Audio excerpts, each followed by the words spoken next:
Guys ఎట్లున్నారు? నేనైతే మస్తు మంచిగా ఉన్నా. మరి మీరు ఎట్లున్నారు? అయితే ఇవాళ నేను ముచ్చటేం పట్టుకొచ్చినానంటే గదే ఒక వీడియోలో చెప్పినా కదా, పెరట్లో చెట్లను చూపిస్తా, ఓపెన్ ప్లేస్ లో కొన్ని చెట్లు ఉన్నాయని.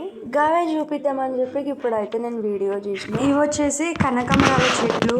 ఇవైతే సేమ్ బంతి పూలలానే ఉంటాయి, చెట్లు కూడా గట్లే ఉంటాయి, కానీ బంతి పూలు కావవి. ఇది వచ్చేసి మల్లెపూల చెట్టు అండ్ శంకు పూల చెట్టు కూడా కలిపేసి ఉంది, రెండు మిక్స్ అయి ఉన్నాయి. ఇవి మా ఇంటి కాంపౌండ్ వాళ్ళ చుట్టూతా ఇవే చెట్లు ఉన్నాయి, ఎక్కువ కనకాంబరాలు అయితే ఉన్నాయి. ఇవైతే ఒక సైడ్, మరో సైడ్ చూపిస్తాను నేను. ఇంటి ముందు వెనకాల సైడ్స్ కి మొత్తం కనకాంబరాల చెట్లే ఉంటాయి. పూలు అయితే మేము సపరేట్ గా బయట అయితే అస్సలకే కొనుక్కోము, మా చెట్లతోనే మాకు సరిపోతాయి. ఇంకా చుట్టుపక్కల వాళ్ళకి కూడా ఇవే చెట్లు సరిపెడతాయి అన్నమాట. ఇంటి పక్క వాళ్ళకి ఎవరికి అవసరం ఉంటే వాళ్ళు అడిగి తెంపుకొని వెళ్తారు. ఇది వచ్చేసి పామ్ చెట్టు, చూసిందా? దీని ఆకులు అయితే గిట్ల ఉంటాయి. ఇది కనకాంబరాల చెట్లతో పాటు ఇది కూడా అల్లుకుపోయింది తీగలాగా మొత్తము. పామ్ చెట్టు అంటే పాములు తిరుగుతూ ఉంటాయి కదా, ఈ చెట్టు పెడితే దీని స్మెల్ కి పాములు ఇటు సైడ్ రావు అన్నమాట. దానికోసం ఈ చెట్లు అయితే పెట్టినాము. ఆ పామ్ చెట్టుకు అయితే గిట్ల అయితే పూస్తాయి. వీటిని కాయలు అంటారో పువ్వులు అంటారో నాకైతే తెలీదు, కానీ ఇట్లా పామ్ పడిగలాకైతే ఉంటది. ఓపెన్ చేస్తే ఇట్లా కలర్ఫుల్ గా అయితే ఉంటది, మస్తు సూపర్ ఉంటది. అది పూస్తున్నప్పుడు ముడుచుకొని ఉంటది, తర్వాత ఇట్లా ఓపెన్ అయిపోతుంది. ఇదిగో చూసేయండి, ఇవన్నీ కూడా కనకాంబరాల చెట్లే. ఓపికతో ఈ కనకాంబరాలను అయితే తెంపుకుంటే కరెక్ట్ గా 5 to 6 మూరలు అయితే పువ్వులు అవుతాయి. నేను వీడియో తీస్తుంటే మా చిన్నోడైతే నేను వస్తా అనుకుంటా పరుగులు తీసుకుంటా ఉరుకుతొస్తున్నాడు. గిది వచ్చేసి మందారం చెట్టు, రిక్క మందారం అంటారు కదా, గిదే గది. ఈ మందారం ఆకులతో అండ్ పూలతో అయితే నేను నాచురల్ గా హెయిర్ ఆయిల్ అయితే రెడీ చేసుకుంటా. హెయిర్ గ్రోత్ అవ్వడానికి మస్తు పని చేస్తుంది. ఇదిగో ఫ్లవర్స్ అయితే గిట్ల ఉంటాయి, కానీ మొత్తం ముద్దగా అయితే ఉండదు. వీటి గురించి ఇందాక చెప్పినాను కదా, సేమ్ బంతిపూల లాగే ఉంటాయని, కానీ బంతిపూలు కావు, పేపర్ ఫ్లవర్స్ లాగా అయితే ఉంటది. వాటి పేరు అయితే ఏందో నాకైతే నిజంగా తెలీదు. ఇది వచ్చేసి సన్నజాజి మల్లె చెట్టు. నేనైతే అన్ని లైన్ గా చెట్లను వీడియోస్ తీసుకుంటూ వద్దాం అనుకున్నా, కానీ మా మమ్మీ తొందర పెట్టేసింది. నేను కట్ చేస్తా వీటిని, నువ్వు తొందరగా తీసేసుకో అని తొందర పెట్టింది. మొన్న అయితే ఒక పెద్ద కాట్రాజ్ గాడు అయితే వచ్చిండు ఇష్ అనుకుంటూ. కాట్రాజ్ అంటే ఏందో అనుకోకండి, గదేనండి పాము. మళ్ళీ ఈ చెట్లలో అది తిష్టేసి కూర్చుంటే మళ్ళీ పెద్ద కష్టం అని చెప్పేసి చెట్లన్నిటిని కట్ చేస్తే తొందరగా వీడియో తీసుకొని చెప్పింది. సో వీడియోస్ అయితే లైన్ వైజ్ గా కాకుండా ఆగం అయితే తీసేసిన. ఇది వచ్చేసి వైట్ కలర్ రోజ్ చెట్టు. దగ్గర 2-3 టైప్స్ ఆఫ్ రోజ్ చెట్లు అయితే ఉన్నాయి. ఆ రోజ్ చెట్లను కూడా నేను చూపిస్తాను. ఇందాక నేను చెప్పినాను కదా, ఒకటి రిక్క మందారం, ఇంకోటి ముద్ద మందారం అని. ఇందాక రిక్క మందారం చెట్టును అయితే మీకు చూపించినాను కదా, ఇది వచ్చేసి ముద్ద మందారం చెట్టు. ఇంకా పెద్దగా అవ్వలేదు చెట్టు, చాలా చిన్నగా ఉంటది, ఇప్పుడు పెరుగుతుంది అన్నమాట. ఇది యాక్చువల్ గా నేనైతే వాటికి పూసే ఫ్లవర్స్ ని కూడా చూపిద్దాం అనుకున్నా. చెప్పినాను కదా, కాట్రాజ్ గాన్ వల్ల ఆగం అయితే వీడియోస్ తీసిన అని.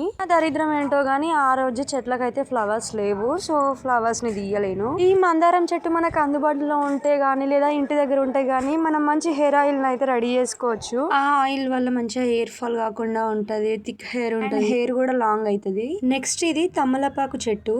ఇది తీగలాగా పారుతుంది అని దీనికి సపోర్ట్ కోసం అని తాడునైతే కట్టినాము. ఇది కూడా కనకాంబరాల చెట్టే. నాకు చూపించిన ఈ సన్న కనకాంబరాలు, ఇవేమో కొంచెం లావుగా ఉంటాయి, కలర్ కూడా లైట్ గా ఉంటది. ఇది వచ్చేసి పింక్ కలర్ గులాబీ చెట్టు. ఇందాక వైట్ గులాబీ చూపించిన కదా, ఇప్పుడు పింక్. ఇంకా ఇవైతే చామంతి చెట్లు, ఇవైతే గిప్పుడు మొగ్గలు అవుతున్నాయి. ఇంకా ఇదైతే దానిమ్మ చెట్టు. నేనైతే దీన్ని ఫస్ట్ గోరింటాక్ చెట్టు అనుకున్నా. నాకు డౌట్ వచ్చి మమ్మీని అయితే అడిగిన, మమ్మీ ఇది గోరింటాక్ చెట్టు కదా అంటే, ఎడ్డిదానా దానిమ్మ చెట్టు అని చెప్పింది. నెత్తి కొట్టుకున్నా. ఇది చక్రం పూల చెట్టు. ఇది మల్బెరీ ఫ్రూట్స్ అయితే ఉంటాయి కదా, ఇదైతే గదే చెట్టు. ఇవైతే పండ్లు అయితే మొత్తం కోతులకి కోకిలలకి మాత్రమే దొరుకుతాయి. ఈ పండ్లు మాకు దొరికినాయి అంటే ఏదో అదృష్టం బీభత్సంగా రాసి పెట్టింది అని అనుకుంటా. నాకు కూడా ఏదో ఒక రోజు అదృష్టం తలుపు తడితే గిన్నెని పండ్లు అయితే దొరుకుతాయి. మా ఇంటి ముందు నుంచి వెళ్లే వాళ్ళందరూ ఈ చెట్టుని చూస్తారు, పండ్లు దొరుకుతాయేమో తెంపుకుందామని. కానీ ఆ చెట్టుకు అయ్యే పండ్లన్నీ సగం కోతుల తినేస్తాయి. ఇక మనుషుల ముచ్చటకు వస్తే చాలా గగనం అన్నమాట దొరకడం. ఇక నెక్స్ట్ చూస్తే ఇదైతే గుమ్మడికాయ చెట్టు. ఇదైతే బతుకమ్మ అప్పుడేమో వెరగలేదు, కానీ ఇప్పుడైతే మస్తు బీభత్సంగా పెరుగుతుంది. మా ఇంటి ముందు ఒకే చెట్టు ఉండే, గదే గల్లె అంతా సరిపెట్టింది. ఇదైతే ఇప్పుడు గుమ్మడికాయలు ఇంత పెద్దగా ఇస్తుంది, కానీ ఎందుకు ఏం చేసుకోవాలా ఏంటో. ఇంకా ఒకటి మాత్రం చాలా పెద్దగా ఉంది, ఇంకా కొన్ని అయితే చాలా చిన్నగా ఉన్నాయి. బతుకమ్మ ఫెస్టివల్ అప్పుడైతే ఇది ఒకటే చెట్టు ఉండే. బతుకమ్మని పేర్చడానికి ఇవి మెయిన్ గా కావాలని చెప్పేసి అందరు ముందే తెంపుకోపోయారు 2-3 డేస్ ముందే. ఇంకొంతమందికి అయితే అసలు దొరకలేవు. ఒకే చెట్టుకు అందరు ఎగబడితే ఏడ దొరుకుతాయి. ఇంకా ఏదైనా అంతేలే, మనకు అవసరం ఉన్నప్పుడు దొరకాలి అంటే అస్సలు దొరకదు, మనకు అవసరం తీరిపోయినాక మాత్రం బీభత్సంగా పెరిగిపోతాయి. ఇంకా ఎటు చూస్తే అటు ఇదే పాకిపోతుంది.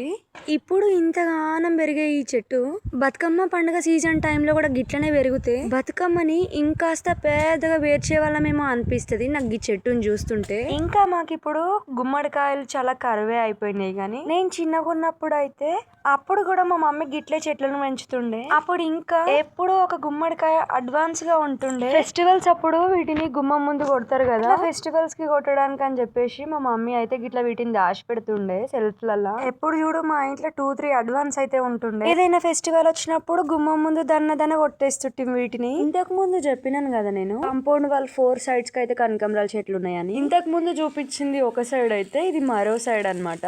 ఇవి కూడా సన్న కనకాంబరాల చెట్లే. ఈ సైడ్ మొత్తం అవే ఉన్నాయి. ఫ్లవర్స్ అయితే ఇంకా కంప్లీట్ గా అవ్వలేవు, అక్కడక్కడ కొన్ని కొన్ని ఉన్నాయి అంతే. ఈ ఫ్లవర్స్ అయితే కలర్ మస్తు మంచిగా అనిపిస్తాయి, కానీ వీటిని అల్లడమే చాలా కష్టం అనిపిస్తుంది. ఇందాక చూపించినాం కదా కొంచెం దొడ్డుగా ఉంటాయి కనకాంబరాలు అని చెప్పేసి, అయితే దీనికన్నా చాలా లావు ఉంటాయి, మస్తు ఈజీ అల్లడానికి. కానీ అవి పెట్టుకున్న వేస్ట్ అనిపిస్తుంది, ఎందుకంటే అసలు లుక్కే ఇవ్వవు. కలర్ మస్తు లైట్ గా ఉంటది. ఆ ఫ్లవర్స్ ని తల్లో పెట్టుకుంటే పేపర్ ఫ్లవర్స్ పెట్టుకున్నట్టే అనిపిస్తుంది, అస్సలు మంచిగా ఉండవు. సో ఎక్కువగా అవైతే చెట్లు లేవు మా దగ్గర, ఎక్కువ చెట్లు అయితే గివే ఉన్నాయి. కానీ ఇన్ని చెట్ల నుంచి ఫ్లవర్స్ దింపడానికి మాత్రం ఒళ్ళు బద్ధకం వేస్తుంది. ఇవైతే టమాటా చెట్లు. ఈ టమాటా చెట్లు కూడా ఒక దగ్గర లేవు, ఆగం పెరిగినాయి ఎటు పడితే అటు. ఇందులో కూడా 2 రకాల టమాటా చెట్లు అయితే ఉన్నాయి, అవి కూడా చూపిస్తాను. ఇది వచ్చేసి పపాయ చెట్టు. గిన్నెలో కూడా 2 రకాల చెట్లు అయితే ఉన్నాయి. ఈ చెట్టుకైతే కాయలు అవుతున్న కొద్ది కింద పడిపోతున్నాయి.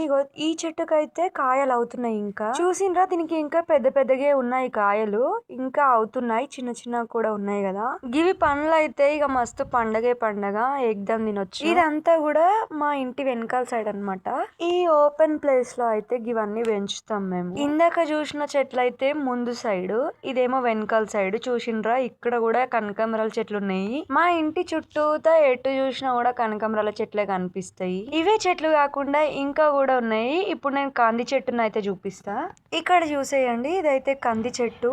దీనికి కందికాయ కూడా చాలానే అయింది, కానీ కోతులే సగం తినేసినాయి. అవి అంత తిన్నాక మిగిలింది మా మొహాన పడేసినాయి. తీసుకోండి. ఆ మిగిలిన కందికాయనైతే పగలగొట్టి మా మమ్మీ కందిపప్పు అయితే తీసింది. ఇదైతే ఇంకా లేతగా ఉంది కంది చెట్టు, దీనికి ఇంకా కాలేదు కందికాయ. అయినా కూడా వచ్చే లాభం ఏంది, ఇది కూడా సగం కోతులకే అవుతుంది, మిగిలింది మా మొహాన కొట్టుకోవాలి. ఇందాక చూసిన పపాయ చెట్టు వేరే ఉంది కదా, ఇది వేరే ఉంది కదా, అంటే చెట్టు ఒకేలా ఉంటది కానీ కాయలు డిఫరెంట్ ఉన్నాయి చూడండి. అవి హైట్ ఎక్కువగా ఉండి సన్నగా ఉంటాయి, ఇవేమో రౌండ్ గా ఉండి పొట్టిగా ఉంటాయి. ఇది వచ్చేసి మామిడికాయ చెట్టు. ఇదైతే మస్తు గమ్మత్ పెరుగుతుంది, అసలు ఒకే కాడ పైన పెరుగుతుంది. వెయిట్ అంతా ఒకే దానిపైన పడడంతో ఇది బెండ్ అవుతుంది. దీనికి జర సపోర్ట్ అయితే ఇయ్యాలి. దీనికి సైడ్స్ కి అస్సలు ఇంకా వేరే చెట్లు అయితే వస్తలేవు. ఈ చెట్లకు అయ్యే మామిడి పండ్ల కోసం నేనైతే మస్తు వెయిట్ చేస్తున్నా తిందామని. ఇంకా నెక్స్ట్ వచ్చేసి అయితే ఇవి కరివేపాకు చెట్లు. చెప్పినా కదా ఫ్రీగానే మాకు కరివేపాకు దొరుకుతుందని, గది గిట్ల దొరుకుతుంది అనమాట. ఈ చెట్టు కాస్త పెద్దగానే అయ్యింది. ఇంకా దీంతో పాటు ఇంకా చిన్న చెట్లు అయితే సైడ్ కి పెరుగుతా ఉన్నాయి. కొన్ని కరివేపాకు చెట్లకైతే అసలు కరివేపాకు స్మెల్లే ఉండదు, కానీ దీనికైతే మస్తు సూపర్ స్మెల్ ఉంటది. చూసేయండి ఎంత చిన్నగా ఉన్నాయి కదా చెట్లు అయితే. ఇంకా ఇవి కూడా పెద్దగా అయినాయి అంటే ఇంకా కరివేపాకు మాకైతే. ఇది వచ్చేసి దొండతీగ, దీనికి ఇంకా కాలేవు. బచ్చలి కూర అని చెప్పినాను కదా, ఇగో ఇది అదే తీగ. ఇది చెట్టులాగా పెరగదు, తీగలాగా పారుతుంది. ఇంతగానం ఉన్నాక మాకు ఇంకేమన్నా కరువు ఉంటదంటారా? అస్సలు ఉండదు. ఇంకో విషయం ఏంటో తెలుసా, ఈ ఆకులతో ఓన్లీ పప్పే కాకుండా బజ్జీలని కూడా చేస్తారు. ఇంతకీ బజ్జీలు చేస్తారని మీకు ఎవరికైనా తెలుసా? ఇది వచ్చేసి బెండకాయ చెట్టు అనమాట. దీనికి ఉన్న అన్ని బెండకాయలను అయితే తెంపేసినాం, దీన్ని అయితే వదిలేసినాం, ఎందుకంటే విత్తనాల కోసం. దీనికున్న బెండకాయలన్నింటినీ తెంపి కాటు పెట్టేసి కడుపులో అయితే వేసినాం. దీన్ని ఒక్కదాన్ని బతికించినాం, ఎందుకంటే విత్తనాల కోసం అని చెప్పినా కదా. ఈ దాన్ని ముసల్దాన్ని వేసి ముసల్దైనాక గింజల్ని తీసి కొత్త చెట్లు అయితే పెడదాం అని చెప్పి దీన్ని అయితే ముద్రించి చెట్లను అన్నింటినీ చూసిరు కదా, కాయల్ని కూడా చూపిస్తాను నేను నెక్స్ట్ వీడియోలో. ఇది వచ్చేసి వీడియో లెంత్ ఎక్కువైతే మళ్ళీ మీరు నా మీద మొత్తుకుంటారు. టమాటా చెట్లలో కూడా 2 రకాల చెట్లు అయితే ఉన్నాయని చెప్పినా కదా, వాటికి ఎట్లా కాయలు అవుతాయో ఎట్లుంటాయో నేను నెక్స్ట్ వీడియోలో చూపిస్తా. ఓకే మరి ఉంటా, బాయ్.